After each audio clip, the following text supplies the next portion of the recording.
Hello guys, welcome to our YouTube channel drama kids. তো আজকে আমরা এক্সপ্লেন করতে যাচ্ছি 2016 সালে মুক্তি পাওয়া একটি অসাধারণ ড্রামা দ্য কেটওয়ের এপিসোড 1।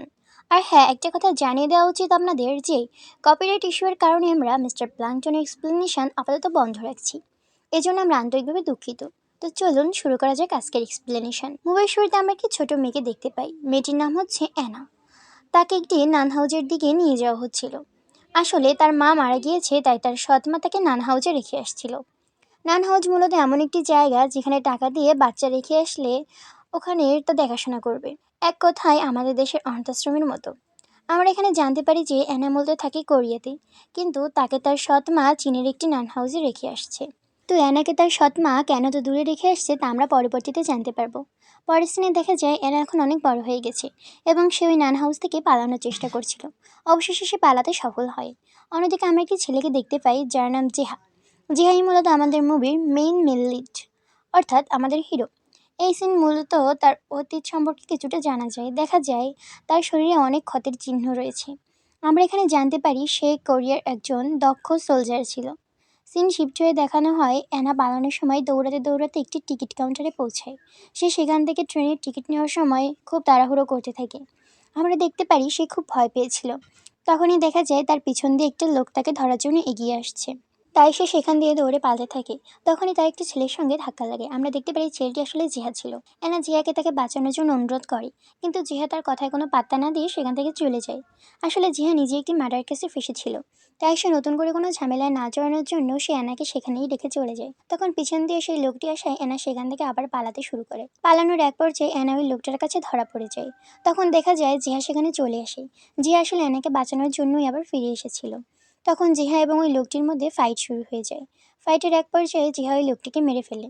তখন জিহা জানতে পারে যে আসলে লোকটা পুলিশ ছিল। মানে কি একটা অবস্থা! সে অলরেডি একটা মার্ডার কেসে ফেসেছিল, নতুন করে সে আরেকটা মার্ডার করে, তাও আবার একজন পুলিশকে। তো যাই হোক, জিহা সেখান থেকে যাবার সময় তার আবার এনার সঙ্গে দেখা হয়। এনা বারবার তাকে বাঁচানোর জন্য অনুরোধ করতে থাকে। সে জিহাকে বলে তার বাবা কোরিয়ার একজন বড় পলিটিশিয়ান, সে যেন তাকে কোরিয়া পর্যন্ত যেতে সাহায্য করে। কিন্তু জিহা তার কোনো কথা না শুনে সেখান থেকে চলে যায়। পরের সিনে দেখা যায় অ্যানাকে পুলিশ ধরে ফেলেছে। তখনই সেখান থেকে জিহা যাচ্ছিল। অ্যানা জিহাকে দেখে তাকে বাঁচানোর জন্য অনুরোধ করতে থাকে, কিন্তু জিহা সেখান থেকে চলে যায়, কারণ এমনিতেই জিহার অনেকগুলো ঝামেলায় জড়িয়ে পড়েছিল। তো সিন শিফট হয়ে 6 মাস পর দেখা যায় জিহা কোনোভাবে চীন থেকে কোরিয়ায় ফিরে এসেছে। দেখা যায় জিহা একটি রং মিস্ত্রির কাজ করছে। আসলে সে এখন প্রায় সব ধরনেরই ছোট ছোট কাজ করে নিজের জীবন চালাচ্ছিল। একদিন জিহার কাছে একটি ব্যানার লাগানোর কাজের জন্য কল আসে। তাই সে সেই ব্যানার লাগানোর জন্য সেই স্থানে যেতে থাকে। যাওয়ার সময় সে একটি বিল্ডিংয়ে একটি ব্যানারে একটি লোকের ছবি দেখতে পায়। এখানে আমরা একটি অবাক করা ঘটনা জানতে পারি যে এই ব্যানারটিতে যার ছবি রয়েছে সে আসলে অ্যানার বাবা ছিল। সে একজন পলিটিশিয়ান ছিল, তাই সামনে নির্বাচনের জন্য সে এই ব্যানার লাগাতে বলেছিল। তো অ্যানার বাবা এত পাওয়ারফুল ব্যক্তি হওয়া সত্ত্বেও অ্যানা কেন এভাবে পালিয়ে বেড়াচ্ছে তা আমরা পরবর্তীতে জানতে পারবো। তো এরপর দেখা যায় জিহা ব্যানার লাগানোর জন্য ওই বিল্ডিংয়ে ঢুকতে গেলে তার কাছে কোনো এন্ট্রি কার্ড না থাকায় সেখানকার গার্ডরা তাকে বাধা দেয়, কিন্তু একটি বৃদ্ধ মহিলা তাকে ঢুকতে সাহায্য করে। এরপর জিহা তার ব্যানার লাগানোর কাজ শুরু করে দেয়। কাজ করার সময় সে ভুলবশত অ্যানার বাবাকে অন্য একটি মেয়ের সাথে দেখে ফেলে। সে এ ব্যাপারে গুরুত্ব না দিয়ে তার কাজ করতে থাকে। এর কিছুক্ষণ পর হঠাৎ ওই বিল্ডিংয়ে কতগুলো লোক মুখোশ পরে ঢুকে আসে এবং সবার উপর হামলা শুরু করে দেয়। তারা মূলত অ্যানার বাবাকে কিডন্যাপ করতে এসেছিল। ব্যানার লাগানোর সময় জিহা দেখতে পায় ওই লোকগুলো তাকে ঢুকতে সাহায্য করা সেই বৃদ্ধ মহিলাকে মারছিল। তাই জিহা তাকে বাঁচানোর জন্য একটি স্ক্রু ড্রাইভারের মাধ্যমে ওই বিল্ডিংয়ের কাজ ভেঙে ভিতরে চলে আসে। জিহা একজন দক্ষ সোলজার হওয়ায় সে তাদের সাথে খুব ভালোই ফাইট করছিল, কিন্তু তখন পুলিশ আসার কারণে ওই লোকগুলো সেখান থেকে চলে যায়। ওই বৃদ্ধ মহিলার মাথায় আঘাত লাগার কারণে তার মাথা থেকে প্রচুর রক্ত বেরোতে থাকে।